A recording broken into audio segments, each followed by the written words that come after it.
forlater vi den frie verden og reiser inn I et land hvor vi veldig spent på hva som vil skje og hvem vi får møte. Thank you very much. Yeah, it's a recognition of your 66 years birthday, and we're so happy that you are released now. So, congratulations. And we assure you that we will continue to support you. Thank you. First of all, congratulations with your 66 years birthday. Oh, thank you. Some days ago. What's the main difference between this birthday and your 65th birthday? Well, my 65th birthday was very quiet, but in some ways it is not bad because I was able to go to bed early and have a good rest. But this birthday was very, very busy and very exhausting, although of course it was also very happy. And what about the situation 1 year from, if we turn 1 year back, compare it to the situation nowadays? How is it these days compared to last year, do you think? Well, I think when I compare the situation this year to the situation last year, I'm thinking of the condition of the people, and I don't think that has changed a great deal. I don't think it's relevant what government is in power. What is really relevant is whether the situation of the people has changed, whether things have improved for the people. And as far as I can make out, things have not improved for the people in general. So I do not think the situation has changed very much within the last year. But there is a so-called parliamentary system right now. It's not these systems that are important, it's people who are important. And these systems are important only so far as they're able to achieve something for the people. If they have not achieved real change of the kind that the people want, then I don't think it matters what system is there. Has there been any change at all during these months after the election? In the situation of the people, I think not. People are still worried about rising prices, about the cost of living, about the scarcity of jobs. People are worried about security. And recently, as you have heard, hostilities have broken out between the KIA and government troops, and that is worrying for us because Burma is a country which has known very little peace since independence, and it seems as though we're going to go through another phase when there's no peace in this country. So what is your strategy right now, 7 months after your release? We started off at the time of my release by forming a network for democracy, and we're carrying on with it, and this has been very encouraging and very satisfactory.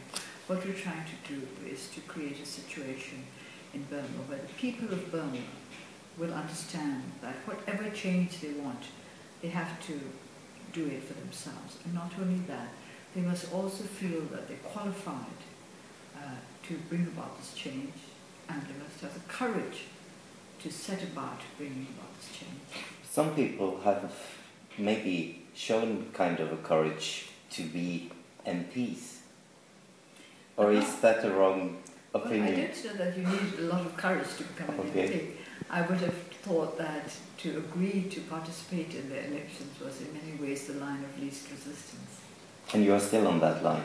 Yes, because if we had participated in the elections, it would have meant that we would have had to promise to undertake to protect the Constitution. We do not believe in the 2008 Constitution. There are parts of it which are usual to many constitutions to which we do not have no objection, but there is a very unacceptable part that would allow the army to take over all parts of government at any kind of basis. And then, of course, in addition, we'd have had to expel all our members who are in prison. So like the NDF, for example, are they kind of enemies to the people then? I do not think they are enemies to the people, but we do not agree with their view that by contesting the elections they're doing the people any good. What is your position now on the Burmese population?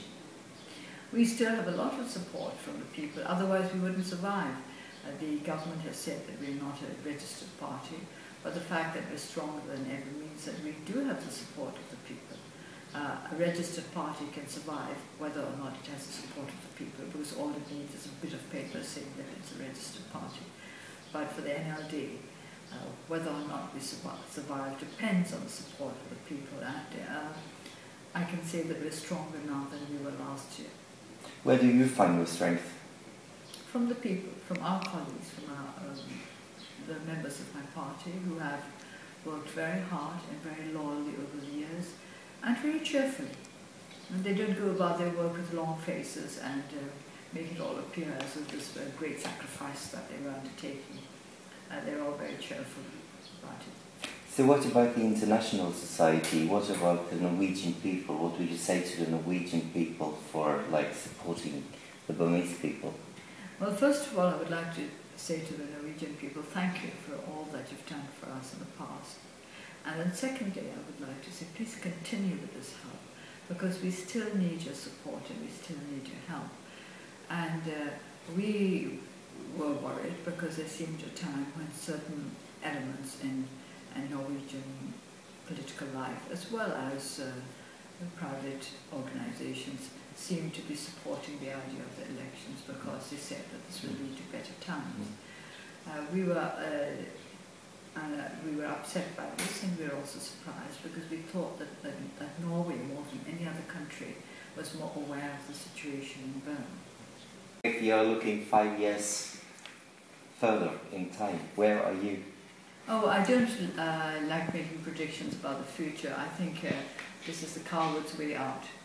If you look into the future, then you decide what you will do now, depending on what you see in the future. I don't think this is the way to do things. It's for you to decide what you want the future to be, and to control your present in such a way that it will lead to the kind of future that you hope to achieve. So the current situation is still too unstable to make any precautions for what's going to happen? No, predictions we cannot make, because life is unpredictable in many ways, but I've always believed that you do reap what you sow. So as much effort as you put in, so will you be able to achieve. And we are putting in a lot of effort, so I believe that we will achieve much, not as a prediction, but as a result of what we have been doing. Are you going to be the real leader or the elected leader? That is very much up to the people of Burma, not up to me. What do you think? It's not for me to say I think this or I think that. It's for the Burmese people to make this decision. But you still have the strength. You look very well. You still have the strength to continue. I don't think one's strength comes from one's physical part so much as from one's inner beliefs. And if I believe in what I'm doing, then I shall have the strength to continue. Nå reiser vi tilbake til den frie verden. Glad og fornøyde over hva vi har opplevd i Burma, men også med et veldig sterkt inntrykk av hvor privilegerte vi som lever i et fritt og demokratisk land.